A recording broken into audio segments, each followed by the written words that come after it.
Hey there, welcome back to the National Solar Observatory and welcome to 2017. It is officially the year of the solar eclipse.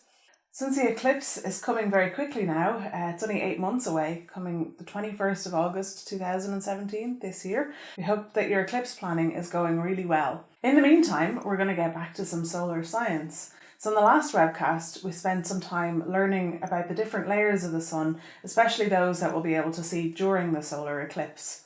Specifically, we talked about the corona and the chromosphere, which are the two outer layers, and they're the ones that we really expect to see during the eclipse.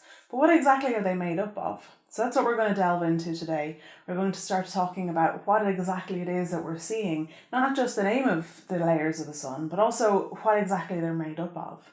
So the good thing is that most of this revolves around good old-fashioned magnetism. Yes, the iron filings and bar magnets that you may have played with in middle school, or the refrigerator magnets that you stick in your kitchen, they are the backbone of everything that we know about the sun. Of course, nothing is ever that simple, so in actual solar physics, there's many layers of complication that get added to this. But as far as we're concerned today, what we're going to do is consider how the sun is magnetic. So in thinking about the magnetic sun, we're going to start with thinking about where the magnetic field actually comes from. So we may have mentioned in the past the word plasma or ions, and this is it's a fancy word for gases. For those of you who understand a little bit of physics or chemistry, you might know what a plasma or ion is. Really all you need to know about it is that it's generally hot gases that have so much energy or so much heat that some of the electrons on the atoms have been stripped off. So if we consider a standard picture of an atom, which many of you may have experienced again in middle school or high school, if you apply enough energy to an atom, you can actually pull off electrons from its outer shells. And the more energy you have, the more electrons you can pull off. Now we have this ball of gas. Some of the electrons are loose, they're roaming around free, and then some of the atoms are missing electrons. So that means that our electrons, which have a negative charge, are in one cluster, and we have ions, which is what we call the atoms that have had electrons either removed or added, but in solar physics they're almost always removed. Ions also occur when you have extra electrons added, but we won't talk about that today. So we have our population of electrons and of ions. So when you have clusters of these charged electrons and charged atoms or ions, this is what we call a plasma. It's basically a charged gas. And plasmas occur in a lot of different places. So you get a plasma when a lightning strike hits the earth. The lightning actually electrifies and charges the air that it travels through, and it causes it generates a plasma. It removes electrons. So as we mentioned before, the sun is not a solid body. It rotates at different speeds depending on how far away you are from the equator. The equator rotates the fastest, and then by the time you get up to the north and south poles, that's rotating much, much slower. You have electrons that are traveling around in a circle, and when you have a circuit or a circle of electrons, what is that? That is an electrical circuit.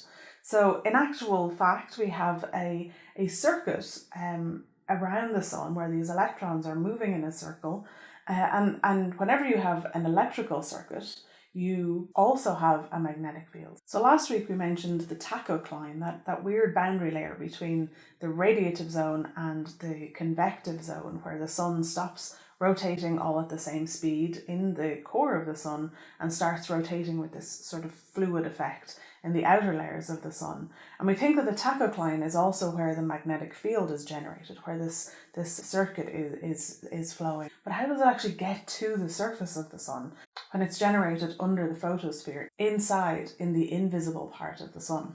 Well, this all ties back into the fact that the sun rotates differentially. So like we said a few minutes ago, it rotates faster at the equator than it does at the poles.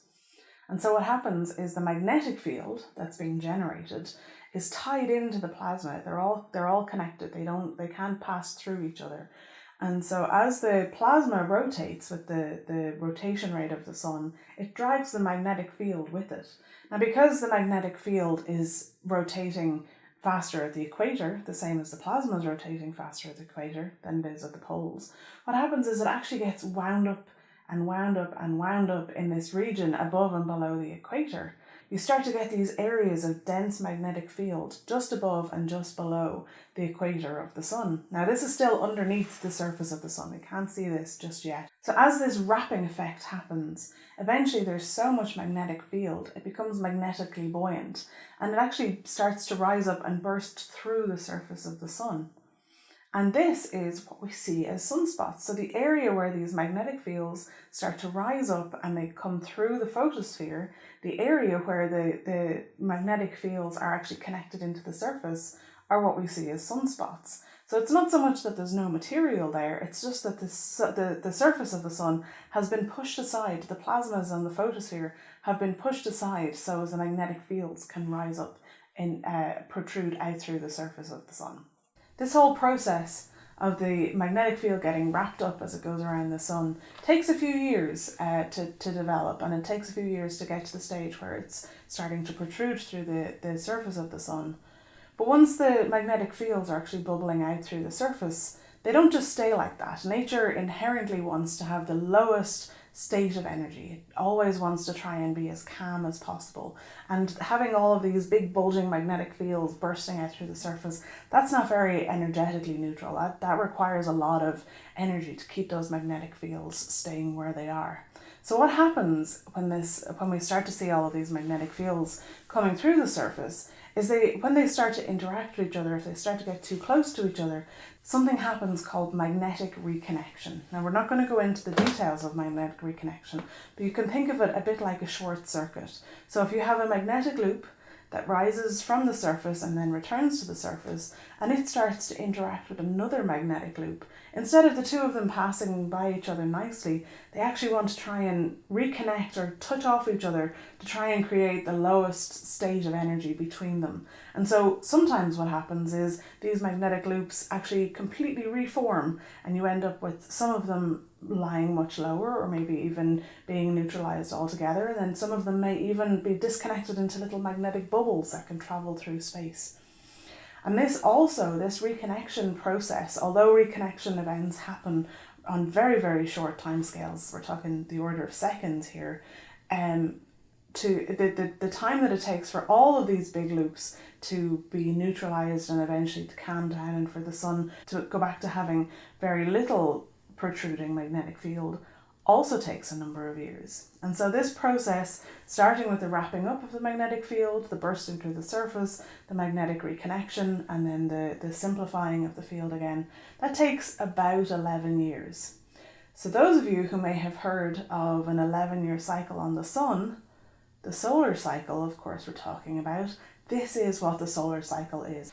So now we're going to jump ahead to outside of the sun's photosphere, above the photosphere, what we can see during the solar eclipse. So if you've seen photographs of an eclipse, you might see very long structures, long things protruding out from the edge of the sun, or if you're very, very lucky, you may have actually seen some large loops, some really big structures linking back into the sun, and they're very, very spectacular to see.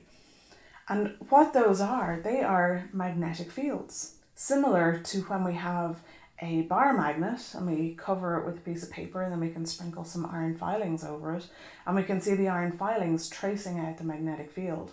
Because ultimately, magnetic fields are invisible to us. We can't see them with our eyes. We can use special instruments to measure them. We can use Gauss meters to measure how strong they are. We can use a compass just to identify where they are. That's why we use compasses in the world, is because the Earth's inherent magnetic field will always drive our compasses towards magnetic north or away from magnetic south. And so we can use these tools to try and identify where magnetism is happening. So one thing I would encourage you to do is to explore magnetism in your own house. If you have a compass, especially if you have a camping compass, take your compass around your house and see what the compass needle does. Does it always point towards the north, as it would if you were out hiking, or does it sometimes get deviated?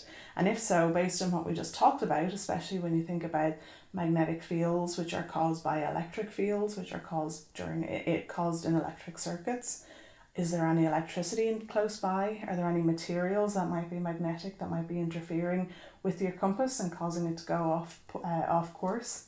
It's always fun to explore. As always, if you would like to hear more from us, please feel free to get in touch. You can find us on Twitter at @NatSolarObs. You can get us on Facebook at National Solar Observatory. And we now have an Instagram account at National Solar Observatory on Instagram.